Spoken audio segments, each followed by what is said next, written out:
में आप शुरू करते हैं फिर लड़ाई भी नहीं लड़ते। तो पहली बात तो ये थी कि ये मिसाल ही गलत थी, इसकी तुलना नहीं होनी चाहिए थी। अच्छा, दूसरी बात, राजनाथ सिंह ने हमें ये बताया संसद के पार्लियामेंट के थ्रू कि मोदी सरकार ने पूरी फ्रीडम दी हुई थी आर्म्ड फोर्सेस को कि आप जो है तय करिए कैसे करेंगे, क्या करेंगे, टारगेट्स वगैरह सब कुछ बताया था। Hey guys, welcome back to our channel. तो हम आ गए वापस बिल्कुल एक न्यू वीडियो के साथ, और आज हम जिस वीडियो पे रिएक्ट करने जा रहे हैं वो है Praveen Sawhney detail remarks on operation Sindoor and Indian air force failure. तो यार, ऑपरेशन सिंदूर को लेकर काफ़ी ज़्यादा चीज़ें हैं जो छुपाई गई है, जो अभी बाहर आ रही है ना, और काफ़ी ज़्यादा जो चीज़ें हैं वो शॉकिंग भी है। अब ये हम लोगों को नहीं पता है कि वो सीरियसली इंडियन आर्मी का फेलियर था कि नहीं था, क्योंकि जो इंडियन गवर्नमेंट है उसने हमारे को यही दिखाया है कि वो हमारे लिए फेलियर नहीं था। लाइक मतलब कि ऐसा प्रिटेंड करवाया है हम लोगों को that it was a successful mission, है ना। लेकिन अब पाकिस्तान से ये चीज़ें आ रही है कि नहीं वो तो ये है, और ये पाकिस्तान की बात नहीं है, ये इंडियन मिलिट्री है, उसके प्रवीण शावनी ये बोल रहे हैं। तो देखते हैं कि क्या बोलते हैं इस वीडियो में, और सही में क्या वो इंडियन आर्मी के लिए एक फेलियर है। तो स्टार्ट करते हैं वीडियो को। सो फिर आप भी देखिए, हम भी देखते हैं, लेट्स स्टार्ट। गया है क्योंकि यहाँ पर सिंदूर के 4 दिन के बाद दुनिया ने ये देखा कि पाकिस्तान जो है वो हिंदुस्तान फौज का मुकाबला कर सकता है लड़ाई में, और यही कारण है। आप देखिएगा कि वो जो जनरल आसिम मुनीर है वो सब लोग उससे मिल रहे हैं। डोनाल्ड ट्रंप ने उनको 6-7 मई की रात को जो एयर बैटल हुआ था उसमें हमारे क्या जहाज गिरे, क्या हुआ वो बताइए। तो ये को सिर्फ नतीजा देखना चाहिए। डायरेक्टर जनरल मिलिट्री ऑपरेशन थे, आर्मी के बड़े अफसर, उन्होंने फ़ोन कर दिया पाकिस्तान के DGMO को बोलने के लिए कि देखिए हम बात को और बढ़ाना नहीं चाहते। तो आप बात भी नहीं बढ़ाना चाहते। American national security adviser Condoleezza Rice को उनको मीटिंग से निकाला, उनसे ये दरख्वास्त करी कि देखिए आप वो बताइए प्रेसिडेंट बुश को कि जनरल मुशर्रफ से बात करें और बात को कम करें, टेम्परेचर्स को। ये सारी बात कॉन्डोलीसा राइस ने अपनी किताब में लिखी है, नो हायर ऑनर्स। तो इसका मतलब है कि आपका जो रडार था वो भी ऑन नहीं था। अगर ये गलत है, आप मीटियोर ले गए थे, तो फिर मैं अपनी गलती मान लूँगा, राजनाथ सिंह ये क्लैरिफाई करें पार्लियामेंट के अंदर कि क्या ये बात सही है कि गलत सही बात है, क्योंकि ये तो बहुत ही गलत बात है। अगर आप इंडियन एयरफोर्स, तो राजनाथ सिंह बहुत ही सुलझे हुए तजुर्बेकार पॉलिटिशियन हैं, देश के रक्षा मंत्री हैं, उनको मालूमात है कि हिंदुस्तान की फ़ौज में क्या हो रहा है, सब जानते हैं। तो जब इतने तजुर्बेकार नेता ऐसी बात कर देते हैं जिसका कोई मतलब नहीं होता, तो उस पर चर्चा ज़रूरी हो जाती है। तो उन्होंने 2-3 ऐसी बातें कह दी हैं जिस पे चर्चा ज़रूरी है।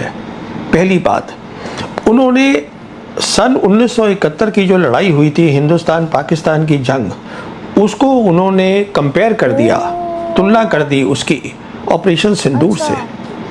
बोले कि 71 की लड़ाई के अंदर जो बीजेपी लीडर थे वाजपेयी, उन्होंने लड़ाई के बाद जो प्राइम मिनिस्टर इंदिरा गांधी थी उनको मुबारकबाद दी, पर ये नहीं पूछा कि ये बताइए कि कितने हवाई जहाज गिरे इंडियन एयरफोर्स के, हमारा क्या नुकसान हुआ।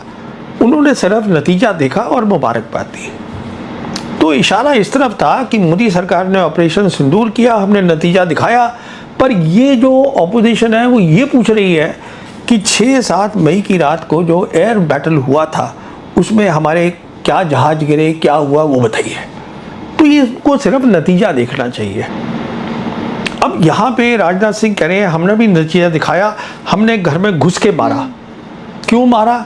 जिससे कि सबक मिले पाकिस्तान को कि ये जो उनकी टेररिज्म है वो चलेगी नहीं। पर वो तो माने नहीं।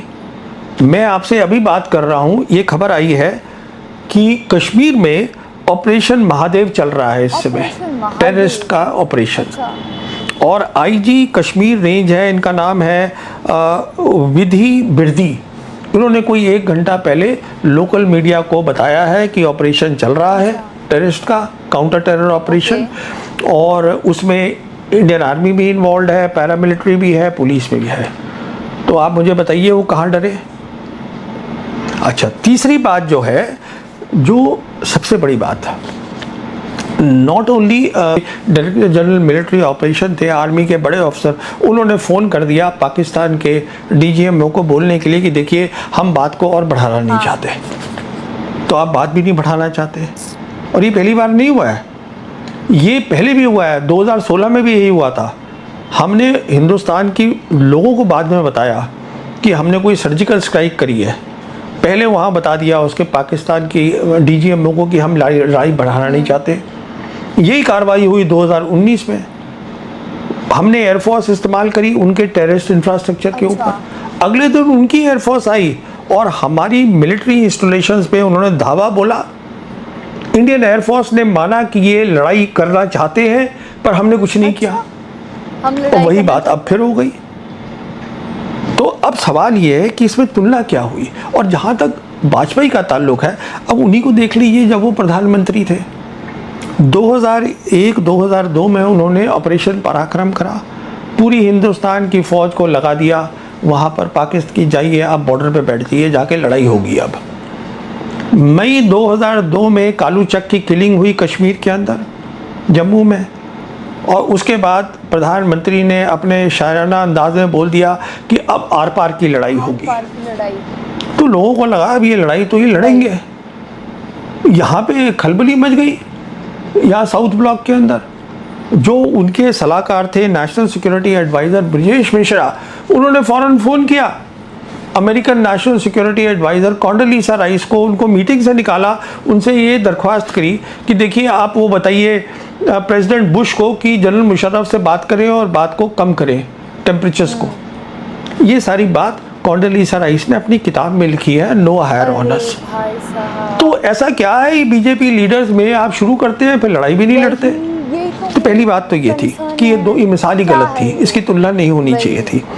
अच्छा, दूसरी बात, राजनाथ सिंह ने हमें ये बताया संसद के पार्लियामेंट के थ्रू कि मोदी सरकार ने पूरी फ्रीडम दी हुई थी आर्म्ड फोर्सेस को कि आप जो है तय करिए कैसे करेंगे, क्या करेंगे, टारगेट्स वगैरह सब कुछ बताया था। पर ये भी ठीक नहीं लगता। हम जानते हैं कि इंडोनेशिया में जो हमारे नेवी के एडवाइज़र हैं शिव कुमार, उन्होंने एक सेमिनार में बताया कि हाँ हमारे प्लेन्स गिरे हैं इंडियन एयरफोर्स के, और वो इसलिए गिरे हैं क्योंकि उनके पास पॉलिटिकल हिदायत थी। बहुत ही हिपोक्रेसी वाली बात हुई इस वीडियो में, बहुत ज़्यादा हिपोक्रेसी वाली बात। लाइक लिटरली आप मतलब कि उन्होंने एक चीज़ जो बोली कि ये कि जो बीजेपी सरकार है वो युद्ध शुरू तो कर लेती है लेकिन वो ख़त्म नहीं करती, ठीक है। तो लाइक वो चीज़ बहुत सही थी। अब देखा जाए यार, अब पता नहीं यार, अभी कोई पाकिस्तानी लोग हैं वो तो ये भी बोलते हैं कि जो मोदी है उन्होंने ट्रम्प को मतलब कि बोला है कि आप हमारे बीच युद्ध रोक दीजिए। अब वो भी पता नहीं कितने हद तक सच है, लेकिन मुझे नहीं लगता कि यार इस बात में दम है, क्योंकि अगर जो ट्रम्प होते वो इतनी बात सुनते नरेंद्र मोदी की तो वो 25% टैरिफ नहीं देते उसको इंडिया पर नहीं लगाते हैं ना। तो वो चीज़ तो ये पचती नहीं है ये बात, लेकिन ये हो सकता है कि क्या पता उस टाइम मान ली हो। अब पता नहीं ये बात कितने हद तक सच है और कितने हद तक झूठ है, तो लेकिन ये वीडियो काफ़ी ज़्यादा इंफॉर्मेटिव थी। और अब पता नहीं कि बीजेपी ये वीडियो काफ़ी इन्फॉर्मेटिव थी। लाइक इसमें हमें इंडिया वर्सेस पाकिस्तान की वॉर के बारे में बताया 1971 में क्या हुआ है एग्जैक्टली। एंड उन्होंने ये भी पूछा कि कितने हवाई जहाज़ गिरे हैं, उसका हमें तुम कुछ न्यूमेरिक तो बताओ एटलीस्ट, है ना। तो ऑपरेशन जो महादेव है उसके बारे में बात हुई है इसमें। एंड इंडोनेशिया में उनका कोई फोर्स का है, उसने बताया है कि इंडियन लाइक एयरफोर्स के जेट्स गिरे हैं, लाइक कहाँ गिरे हैं क्या, उसकी हमें लाइक मीडिया हमें कुछ भी नहीं बताती। So we don't have any knowledge about that actually. So हमें बाहर के ही जो लाइक पाकिस्तान या नेबरिंग कंट्रीज़ है वही हमें ये सब की नॉलेज दे रही है, अदरवाइज़ हमें इस चीज़ के बारे में ज़ीरो नॉलेज है।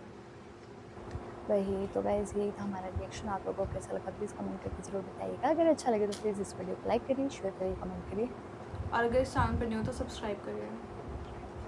बाय।